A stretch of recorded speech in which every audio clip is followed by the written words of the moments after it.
Amanhã eu vou-me embora pra os rumos de Uruguaiana.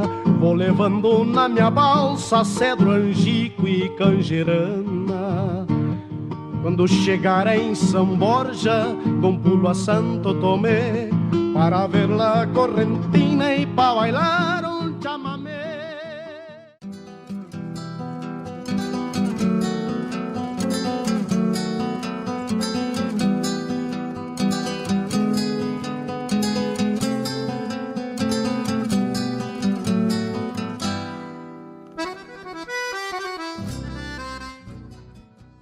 No próximo mês eu vou completar 89 anos. Foi balseiro, quase 20 anos a gente trabalhou com isso, em torno de 60 a 70 viagens daqui a São Borja, sempre pelo rio.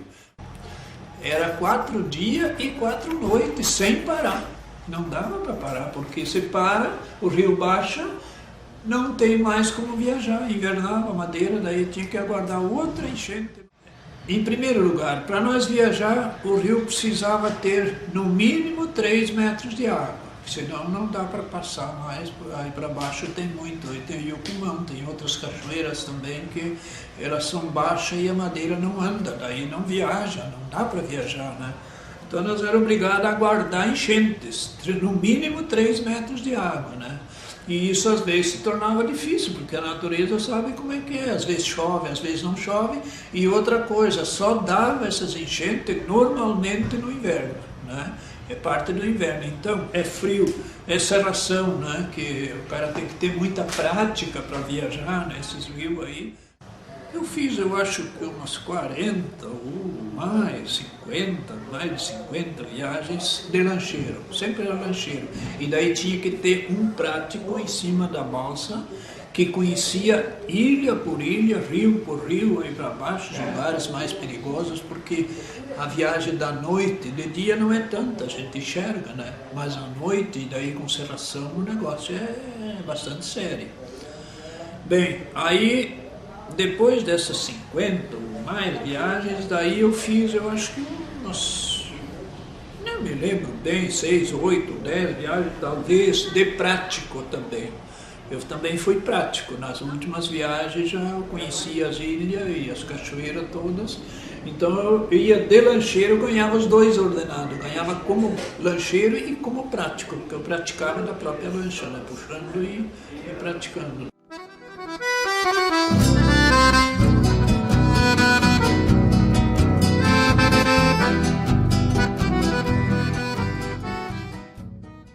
O Yucumã nós tínhamos que chegar perto dele, assim, antes da entrada, tinha uma meia curva, assim, para o lado esquerdo, o rio faz uma curva ali, e daí quando ele entra no salto, nós tínhamos que soltar a lancha e soltar madeira dentro do canal, e nós tínhamos que ir para a costa brasileira, por causa da mareta, que é muito alta a mareta, no meio do canal a lancha não suporta, né? Aí, então se soltava, depois que passava as principais maretas, 6, 8, 10 maretonas bem grandes, então daí a gente voltava a atar o cabo de remorque de novo.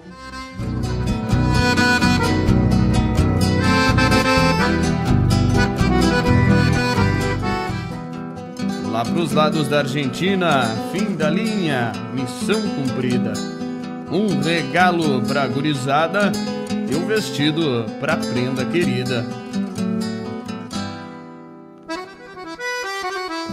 O destino te levou muito cedo, antes do tempo certamente, mas te vejo em cada estrela, quando o tempo é de enchente.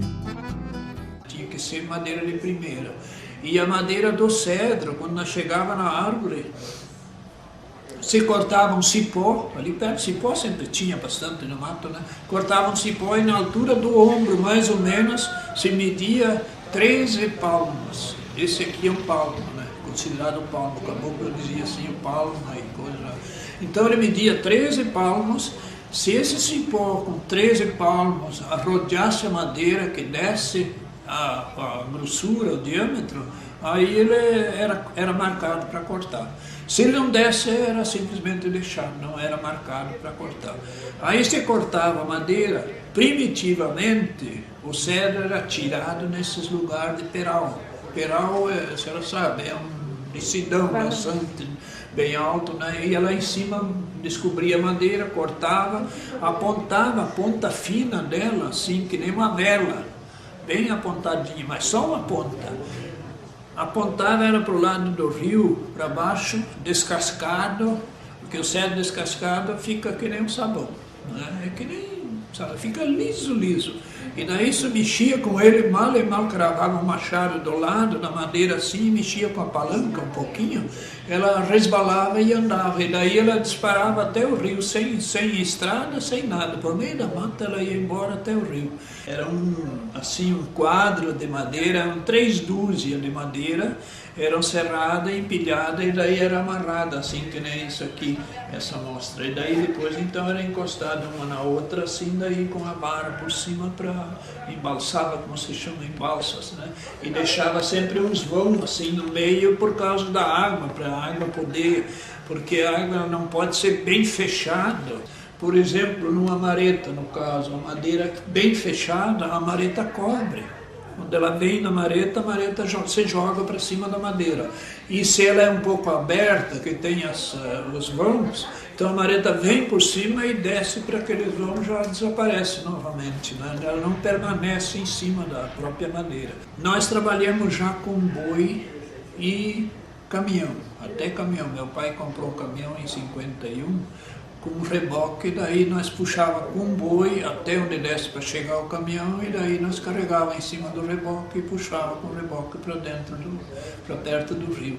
Isso a madeira já era mais difícil de se encontrar, né? Já estava, por exemplo, essa das ladeiras, essa já tinha terminado, os mais antigos já tinham cortado, já tinham tirado, né? Então era mais escassa, a madeira já era mais nesses varjão, né, lugar de vargem, mas isso muito depois, muitos anos. Fiz 3 viagens de cozinheiro, ganhando 100 mil réis por viagem livre, né, não bastava nada. Tinha comida, enfim, levava umas roupas e um cobertor, alguma coisa para dormir na volta, né? Na ida não, mas na volta tinha que dormir, né? E como funcionava a questão de dormir, comer durante... Era sem dormir, como já disse, dormir era sem dormir, tirava algum cochilozinho assim, 5 minutos, 10, e para comer nós tínhamos os campamentos, que é mais ou menos um negócio que nem isso aqui que eu fiz, né? A gente punhava terra dentro para não queimar a madeira e daí botava a panela em cima e fazia fogo ali e se cozinhava. Mas nem sempre se comia nas horas certas, porque às vezes nós chegávamos num lugar onde tinha alguma curva, alguma cachoeira perigosa, então aí a boia estava pronta, não dava para comer porque tinha que defender a madeira, né? Tinha que puxar, tinha que trabalhar com a lancha ou tal.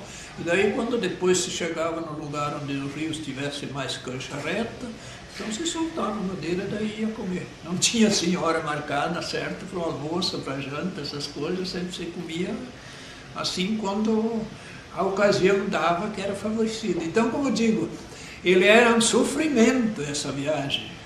E daí terminou essa época de madeira, porque a madeira começou a escassear, ficou pouca e também começou a entrar na ideia das próprias pessoas que estava na hora de parar, porque para conservar alguma coisa que restava ainda, começou a abrir estradas, picadas, eram estradas assim, tudo meio primitiva também, se atolava bastante, né? Mas enfim, se comunicava com Ijuí, Cruz Alta, Palmeira, Passo Fundo, essas cidades mais próximas assim, e daí começou a fluir o comércio, e aí começou a aparecer dinheiro próprio daqui, então daí foi se esquecendo aos poucos foram... É uma coisa que hoje, por exemplo, nós temos o meio ambiente que proíbe e que, inclusive, eu concordo com isso, né? Porque a proibição é lógico, hoje nós não temos, foi uma extravagância de madeira na época, mas o caso é o seguinte, que na época era a solução para nós adquirir algum dinheiro.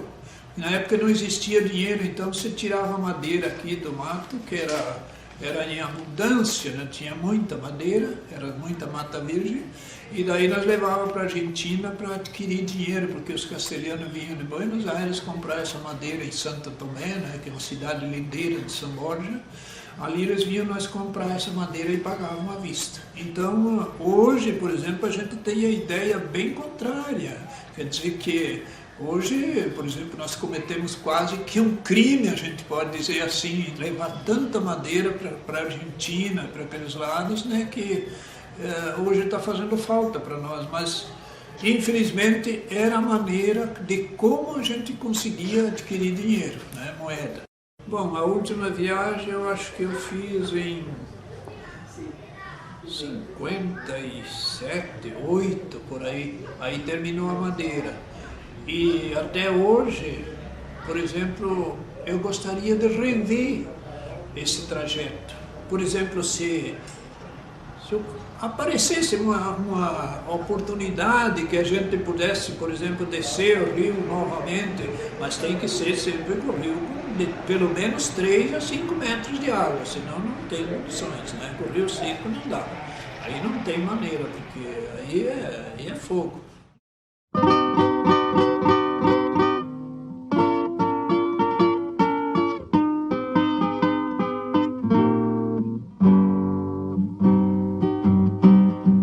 Oba viva veio a enchente, o Uruguai transbordou, vai dar serviço pra gente.